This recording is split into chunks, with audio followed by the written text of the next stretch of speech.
Salut à tous, pour l'été 2023, la Sportiva sort la TX4 R.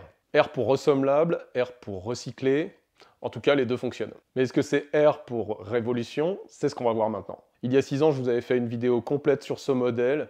Aujourd'hui, c'est devenu un modèle iconique. Elle fait partie des chaussures qu'on croise le plus sur le GR20 avec la Mescalito et l'Ultra Raptor Mid. Cette vidéo n'est pas sponsor, mais j'ai demandé à la Sportiva de m'envoyer cette paire gratuitement. Ils l'ont fait avant l'été et je les en remercie chaleureusement. C'est une chaussure d'approche, soit un très bon compromis, légèreté, protection, durabilité. Très prisée des montagnards aguerris et des pros qui marchent en chaussures basses sur des terrains techniques et rocailleux, comme le GR20. En dehors du Vibram Mega Grip qui s'impose littéralement sur toutes les chaussures d'approche aujourd'hui, ce que j'appréciais sur la TX4, c'était son châssis équilibré et sa souplesse suffisante pour garantir un bon feedback du terrain. Son compromis d'amorti bien dosé et relativement durable pour ceux qui portent un sac à dos moyen. Elle était adaptée aux randonneurs aux alentours de 80-85 kg max. Et aussi surtout pour sa forme relativement large pour des chaussures d'approche. C'est vrai qu'on était très à l'aise à l'avant. Moi, vous le savez, j'ai le pied large. Ça correspondait plutôt bien à la forme de mon pied. Et enfin, pour sa résistance correcte sur les terrains corses qui sont très abrasifs, vous le savez.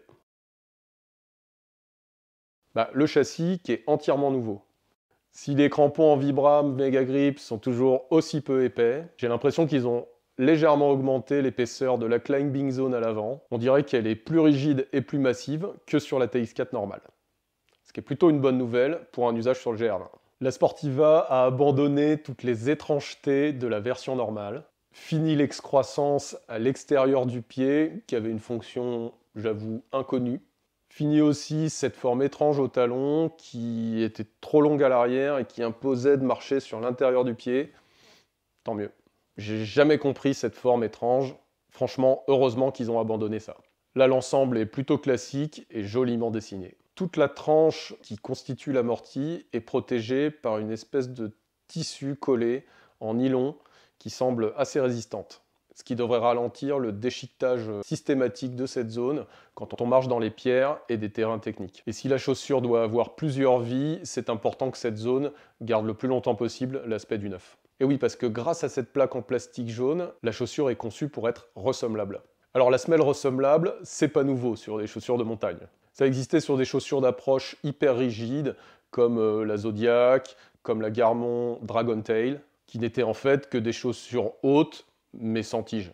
Mais annoncer une chaussure ressemblable dans cette catégorie de chaussures d'approche à la semelle souple, ça c'est plutôt gonflé. En plus de prolonger la durée de vie de la chaussure pour une soixantaine d'euros, le ressemblage présente l'immense avantage que lorsqu'on récupère la chaussure chez le cordonnier, elle est déjà formée à notre pied. Elle est donc déjà confortable et on repart pour un tour.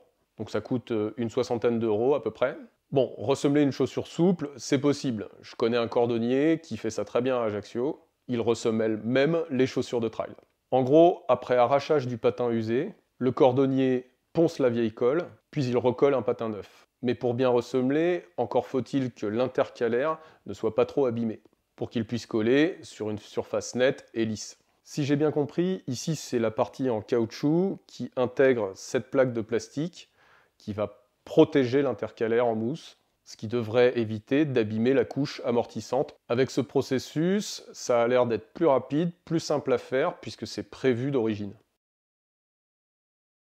Une chaussure, c'est très difficile à recycler, il y a beaucoup de composants différents, avec plusieurs matières. C'est complètement absurde de la jeter juste parce qu'on a usé sa semelle en caoutchouc, alors que le reste est toujours en bon état. Bon, alors elle comporte d'autres petites choses recyclées. Alors il y a le cuir qui ne comporte pas de métaux lourds, il y a l'ensemble des tissus qui sont utilisés, qui ont été faits avec des tissus recyclés. C'est des petits points, mais qui sont plutôt sympas. Par contre, dans l'intercalaire, il y a 7% de matière recyclée. Bon, je pense qu'on peut mieux faire. Voilà, donc j'espère que c'est une révolution qui va également inspirer d'autres marques. On dirait que les industriels écoutent de plus en plus la sensibilité du public sur la question environnementale. Dites-moi si vous êtes sensible à ça dans les commentaires pour que les marques puissent lire vos réactions. De mon côté, j'ai décidé de minimiser l'impact de la chaîne sur l'environnement. Je vais donc prendre 2 engagements. Alors, je faisais déjà pas beaucoup de vidéos, mais là j'ai décidé de produire des vidéos que lorsque j'ai vraiment quelque chose à dire. Et surtout, je promets de plus utiliser de 4K qui prend 4 fois plus de place sur les data centers. Et vous savez, ça pollue pas mal.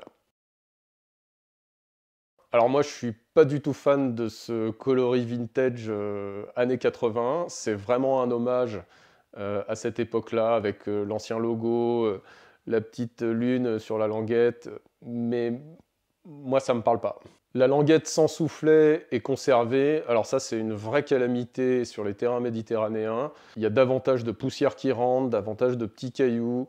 Ça, je comprends toujours pas pourquoi ils n'ont pas mis un soufflet comme sur n'importe quelle chaussure. Il faut m'expliquer là. Je ne sais pas si c'est une affaire de gain de poids, même pas. Donc franchement, je ne sais pas. Elle est annoncée comme une série spéciale anniversaire pour 2023. Mais je serais étonné que la Sportiva ait conçu des moules exprès pour une chaussure qui va être commercialisée que pour un an. Alors, est-ce qu'ils vont étendre ce nouveau châssis à d'autres chaussures? Est-ce qu'ils testent la réceptivité du public à la question du ressemblage, avant de l'étendre d'une manière plus générale? Est-ce que vous souhaiteriez qu'il y ait d'autres coloris? N'hésitez pas à me le mettre en commentaire. Alors pour qui cette TX4R? D'une manière générale, pour les montagnards qui pratiquent la montagne dans des terrains techniques, secs et rocailleux. Pour ceux qui en ont marre de jeter leurs chaussures juste parce que la semelle est usée. Bref, pour les pros, pour les randonneurs aux pieds sûrs, qui veulent des tiges basses et qui massacrent trop rapidement leurs chaussures de trail en rando.